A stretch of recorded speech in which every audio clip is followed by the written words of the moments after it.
지난 시간에는 예수님께서 로마 군인들에게 희롱을 당하시는 내용이었어요. 홍포를 입히고 그리고 머리에 가시를 또 만드는 면류관을 쓰게 하고 또 오른손에는 갈대를 들게 해서 유대인의 왕이여 평안할지어다 하면서 그 앞에 엎드려 절하면서 그리고 또 갈대를 빼앗아서 그 머리를 치고 침을 뱉고 좀 모욕과 수모를 예수님께서 당하셨죠. 그리고 나서 이 빌라도의 사형 판결이 내려진 바와 같이 예수님을 끌고 처형장으로 나아가는 그런 상황입니다. 관절을 밖으로 나오고 또 예루살렘 성 밖으로 사람들에게 휩싸여서 예수님께서 나아가시는데, 예수님께서는 연이은 신문과 매질로 인해서 매우 기진하시고 탈진하신 상황이었습니다. 그래서 더 이상 예수님께서는 그 십자가를 지고 가실 수 없는 상황이 되었죠.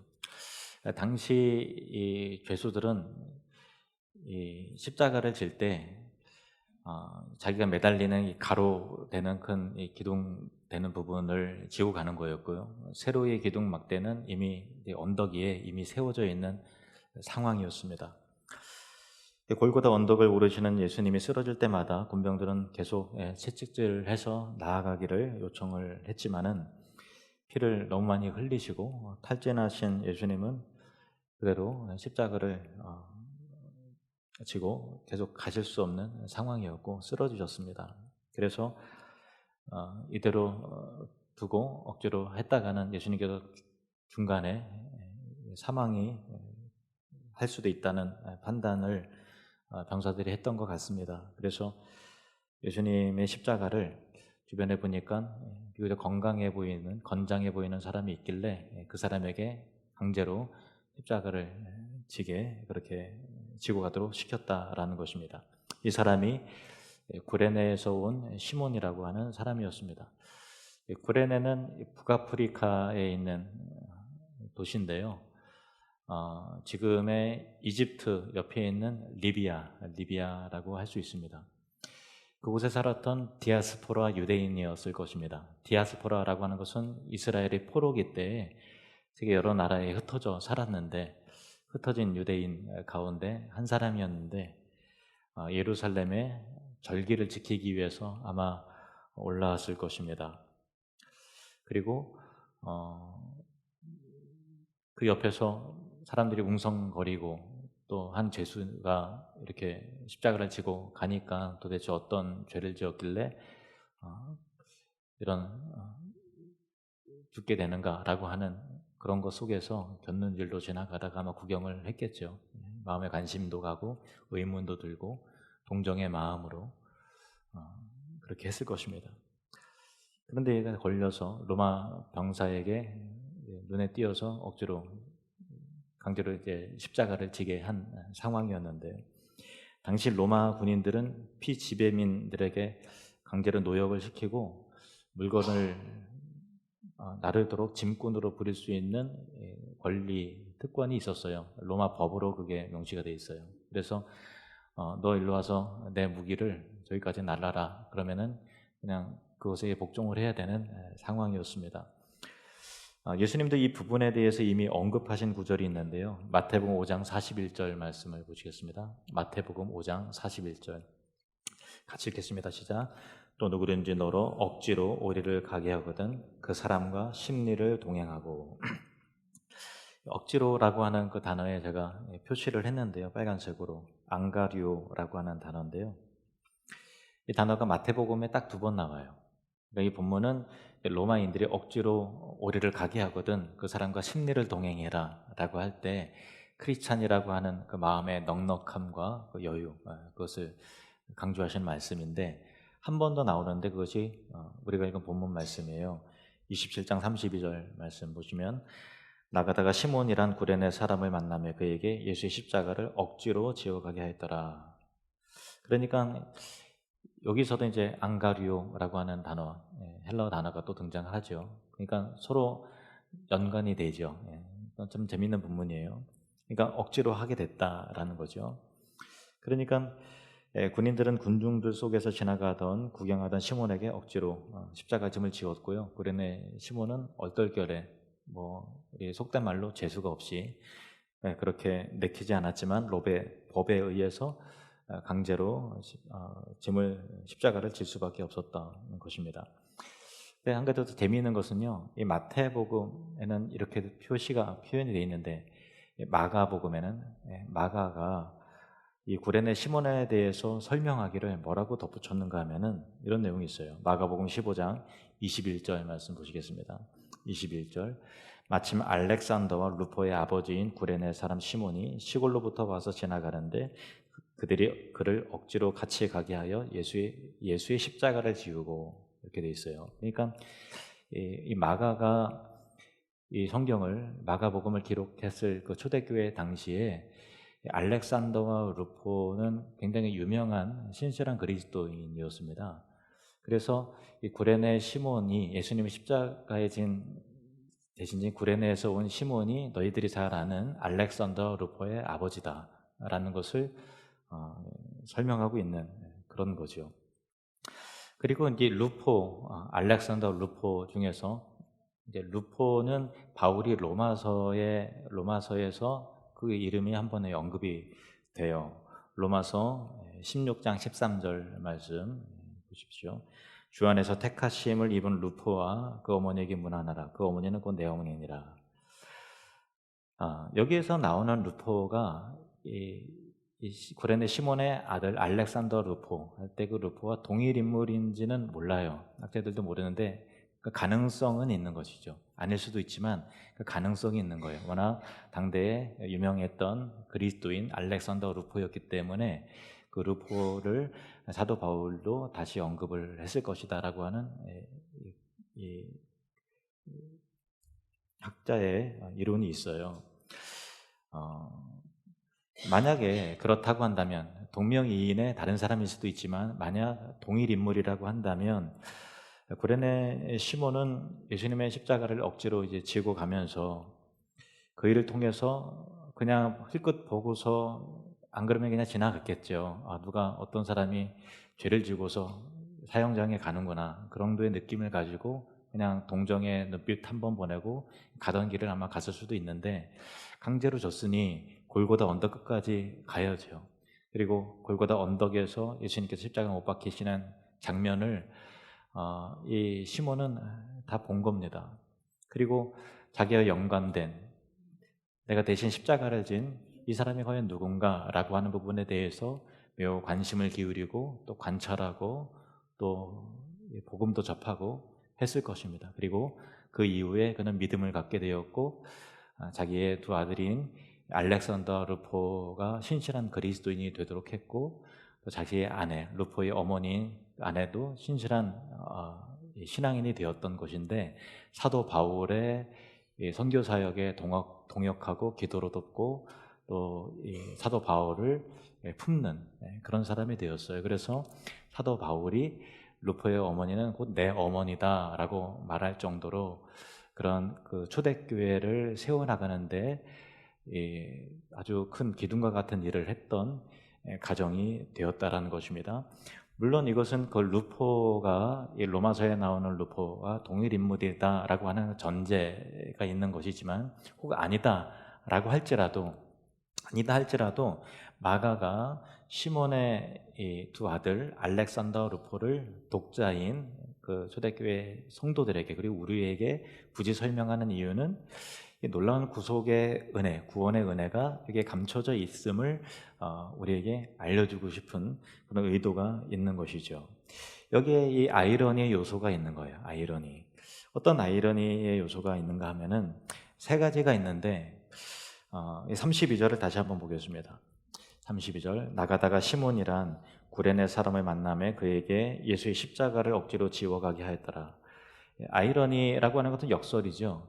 그러니까 그 역설적인 은혜와 교훈이 이 짧은 한 절에 몇 가지가 담겨져 있는데, 그 첫 번째는 뭐냐면, 시몬의 입장에서는 하기 싫은 일을 억지로 한 거죠.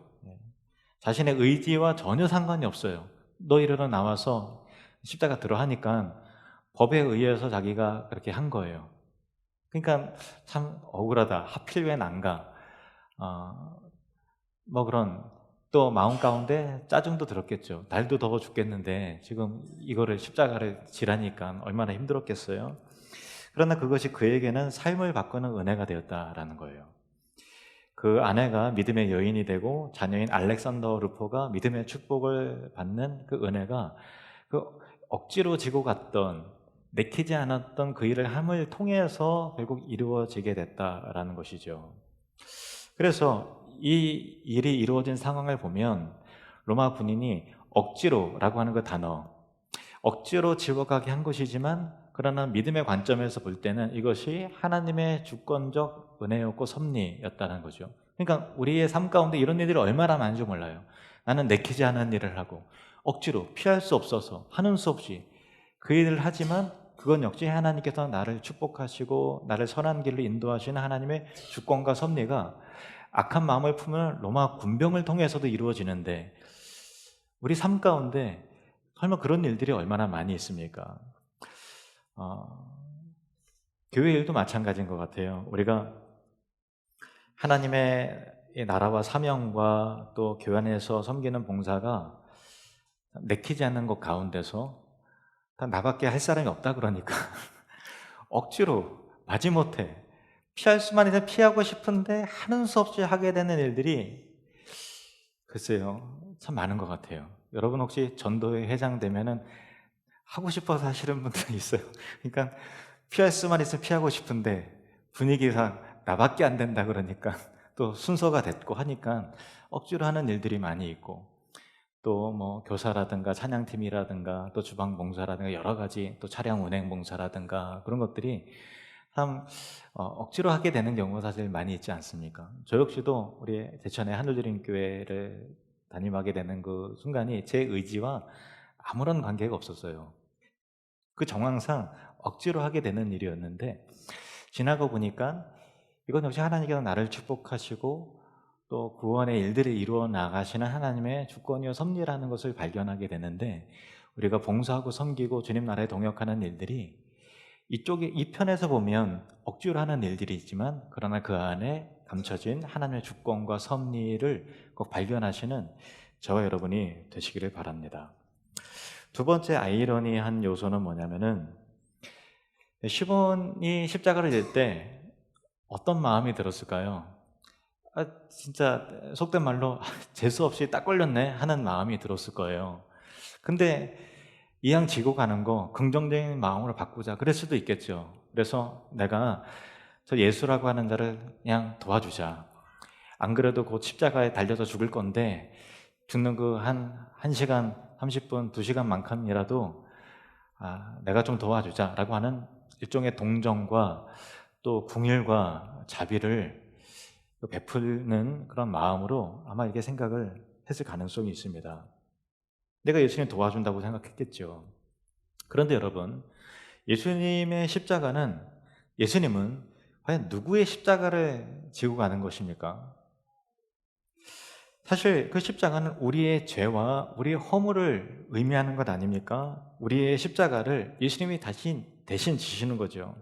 아마 시몬이 나중에 예수님이 십자가에 달리시고 복음의 메시지를 듣고 그 은혜를 깨닫고 나서 처음에 내가 예수님을 도와준다고 생각했고 또 예수님에게 긍휼을, 자비를 뭔가 베풀어서 뭔가 보탬이 되는 역할이라고 생각을 했을 텐데 그것이 아니라 오히려 내가 예수님의 십자가를 지고 간 것이 아니라 오히려 예수님이 나의 십자가를 지고 십자가에 달려 죽으신 것이구나 라는 것을 틀림없이 깨닫게 되었을 것입니다. 복음을 경험하면 기존에 알았던 지식과 나의 생각과 관점이 완전히 바뀝니다.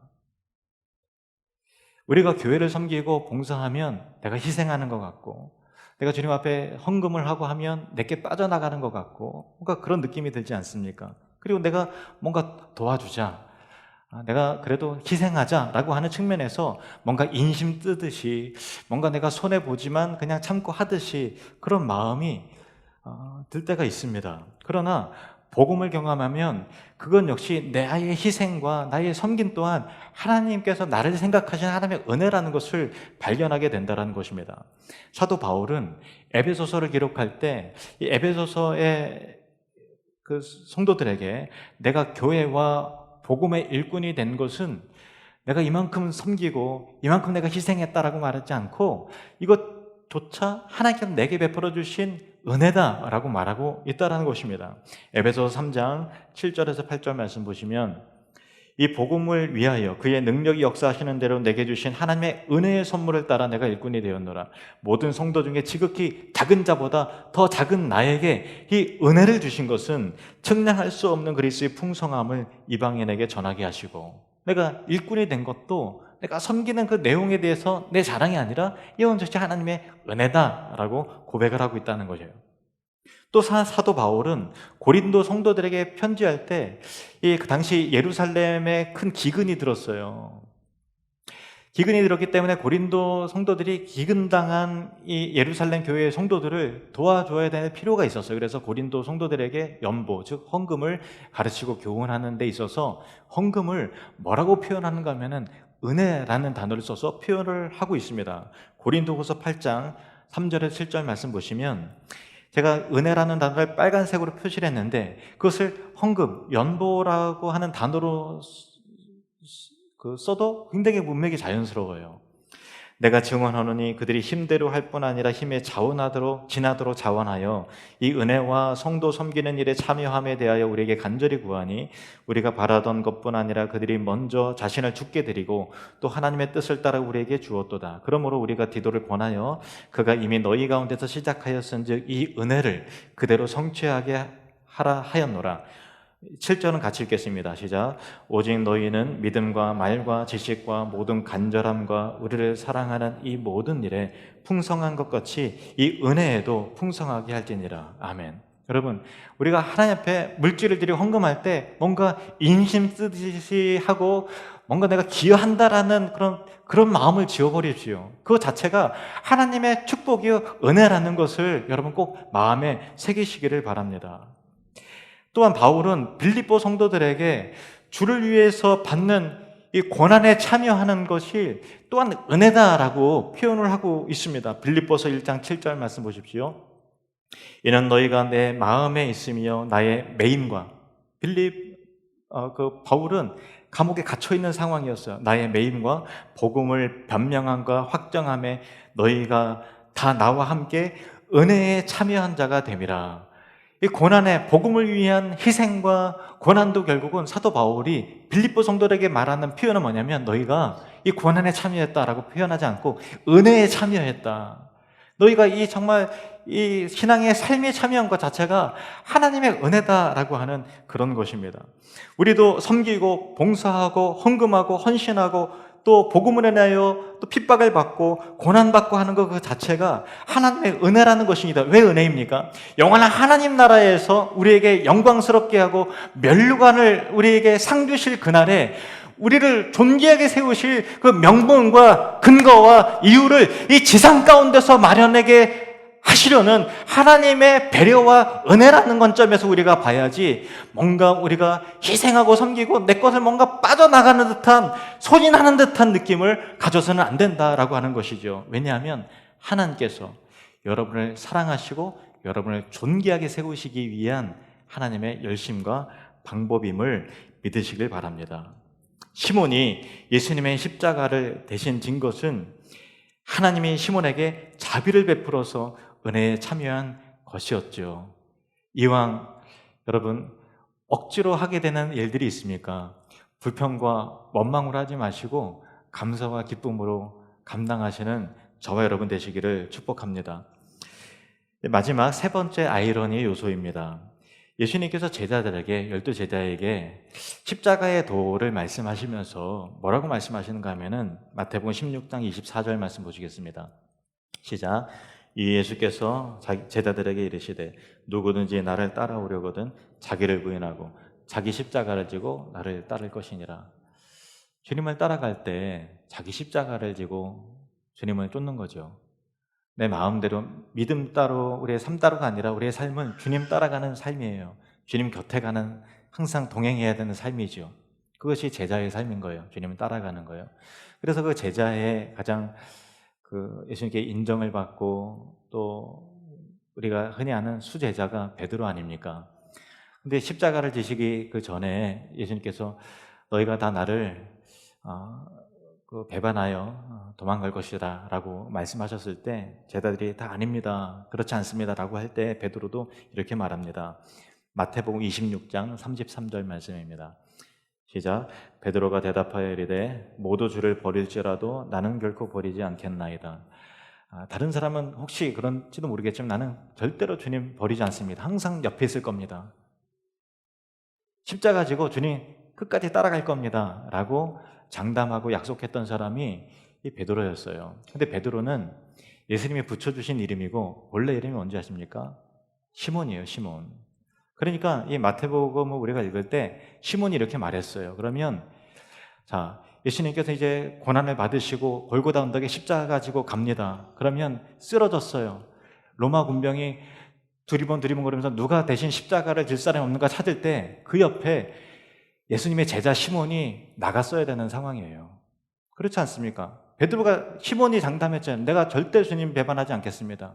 내 십자가 가지고 주님 쫓겠습니다 라고 그 말했던 그 시몬이었는데 그 시몬이 아닌 거예요. 자, 32절 말씀, 마태복음 27장 32절 말씀 보시겠습니다. 나가다가 시몬이란 구레네 사람을 만나매 그에게 예수의 십자가를 억지로 지워 가게 하였더라. 여기에 참 놀라운 아이러니 요소가 등장을 하죠. 깜짝 놀랍니다. 그 시몬이 우리가 아는 그 시몬이 아니네, 베드로가 아니네 라고 하는 것이죠. 베드로는 옆에 없었고요. 아시다시피 예수님 모른다고 부인하고 도망갔죠. 있어야 할 사람이 없는 상황이었습니다. 그러나 그렇다고 예수님의 구속의 사역이 중단되진 않죠. 그대로 흘러갑니다.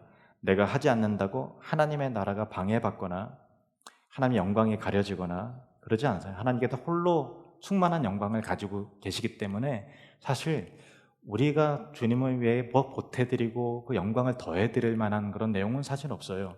그 자체가 우리의 은혜다라는 것이죠. 내가 섬기지 않는다고 교회가 위축되는 거 아닙니다. 내가 일하지 않으면 하나님은 또 다른 사람을 세우실 것입니다. 또 다른 시몬을 통해서 하나님은 일하신다라는 메시지예요. 여기서 우리는 중요한 교훈을 얻습니다. 예수님의 십자가를 대신 진 구레네 시몬은 이 예수님의 제자 시몬 베드로의 부재로 인해서 영광을 얻었지만 본래 그 자리에 있어야 할 시몬 베드로는 참 아쉽게 된 거죠. 참 안타깝게 된 것입니다. 물론 시몬 베드로가 회개하였고 다시 그 자리를 회복해서 초대교회를 아름답고 든든하게 세워간 초대교회의 주역이 됐다는 것은 저와 여러분이 이미 알고 있는 사실입니다. 그러나 적어도 이 현장만큼은 시몬이라고 하는 동일 인물, 이름은 같지만 다르지요. 근데 다르지만 이름은 같은 그 사람을 통해서 우리에게 시몬이 없구나, 있어야 될 그 사람은 어디 갔나 라고 하는 느낌을 갖게 한다는 것은 이것 자체가 우리에게 주는 메시지가 있다는 것이죠. 제가 드리는 말씀은 여러분이 제가 교회 모든 일을 도맡아야 되고 그리고 한 번 하면 끝까지 해야 된다라는 이야기를 드리는 것은 아니에요. 거절과 사양이 잘못이라고 할 수 있는 건 아니에요. 자기의 믿음과 형편에 따라서 섬기면 되죠. 그러나 중요한 것은 예수님 곁에 베드로가 있었어야 되는 거예요. 나 혼자 일을 다 해야 된다 그 얘기가 아니라 베드로가 왜 그때 없었느냐라고 하는 것은 문제가 되는 거예요. 예수님께서 필요한 그 자리에 베드로, 시몬은 왜 없었느냐라고 할 때 아무런 변명할 만한 요소가 없는 거죠. 여러분, 우리가 모든 일을 다 할 수 있는 것은 아니지만 교회가 여러분을 필요로 할 때, 예수님이 여러분의 삶을 원하실 때 그 자리에, 필요한 그 자리에 여러분이 꼭 있어야 된다는 것입니다. 이 일을 누가 감당할고 할 때 여러분, 내가 여기 있나이다, 나를 보내소서라고 헌신하기로 준비된 그 자리에 서 있으시는 저와 여러분이 되시기를 원합니다. 필요한 그 자리에 여러분이 부재하고 있으면 안 돼요. 없어서는 안 되는 거예요. 교회가 움직일 때 같이 움직이고, 교회가 그 사명을 감당할 때 같이 감당하시는 저와 여러분 되시기를 주님의 이름으로 축원합니다. 사랑하는 누리민 여러분, 그분이 필요할 때, 교회가 필요할 때 쓰임받는 일꾼이 되십시오. 이 부분을 교회적으로도 적용할 수 있을 것입니다. 우리 교회가 하나님 나라를 위해서 다 할 수 있는 것 아니에요. 제한적인 부분만, 벽돌 한 장 쌓는 정도만 할 수 있겠죠. 우리가 교회가 주님이 하나님께서 하나님 나라의 어떤 역할과 어떤 부분에 우리를 필요로 할 때 쓰임받는 우리 하늘 누린 교회가 되기를 바랍니다. 그 시문이 없으니 저 시문이 등장하여 이루어지는 것 같이 만일 우리 교회가 선교하지 않고 우리 교회가 그 일 감당하지 않아도 하나님께서 또 다른 교회를 축복하심으로 하실 것입니다. 우리가 안 해도 하나님 나라는 절대 막힘이 없고 우리가 안 해도 선교는 중단됨은 없습니다. 하나님께서 행하시는 일이에요. 그러나 이왕이면 주님 옆에서 기회가 있을 때 내가 쓰임받고 우리 교회가 쓰임받고 우리 교회가 동역해서 지상에서도 복을 받고 저 천국에 면류관이 예비된 저와 여러분이 되시기를 바랍니다. 더 깊고 더 넓게 쓰임받는 우리 하늘누린 교회가 되기를 바랍니다. 때로는 이 시몬이 처음에 그 정황상 그랬던 것 같이 억지로 감당해야 되는 순간도 있습니다. 내키지 않는 일을 해야 되는 순간도 있습니다. 내 능력 밖의 일이다 라고 느껴지는 부담스러운 일이 있을 수 있습니다. 거절과 사양이 잘못은 아니고 우리 형편대로 믿음대로 해야 되는 것은 맞지만, 그러나 그렇게 따지고 보면 내 형편껏 내 능력 안에서 주어진 일은 우리 그런 상황이 있습니까? 우리에게 주어진 일이 가만히 보면 내 형편에 지나는 일이고 내 상황보다는 더한 일이고 내 능력 밖의 일들을 하나님께서 교회에 맡기시고 저와 여러분에게 맡기시는 그 순간이 있다는 것입니다. 여러분, 믿음으로 감당하십시오. 그리고 하나님께 은혜를 구하며 감당하시길 바랍니다. 결국은 그건 역시도 하나님의 주권이고 나를 세우시고 나를 축복하시고 내 가정과 시몬의 두 아들인 이 알락산더와 루프를 축복하시고 그의 어머니를 정말 사도 바울의 동역자로 세우시기 위한 하나님의 섭리요 하나님의 은혜였던 것 같이 억지로 되어지는 그 상황을 통해서도 하나님 얼마든지 나를 축복하시는 열심으로 일하실 수 있다라고 하는 하나님의 주권을 신뢰하고 순종하시는 겸손한 저와 여러분이 되시기를 바랍니다. 마태복음 16장 24절 말씀을 같이 읽겠습니다. 시작. 이 예수께서 제자들에게 이르시되 누구든지 나를 따라오려거든 자기를 부인하고 자기 십자가를 지고 나를 따를 것이니라. 아멘. 기도하시겠습니다.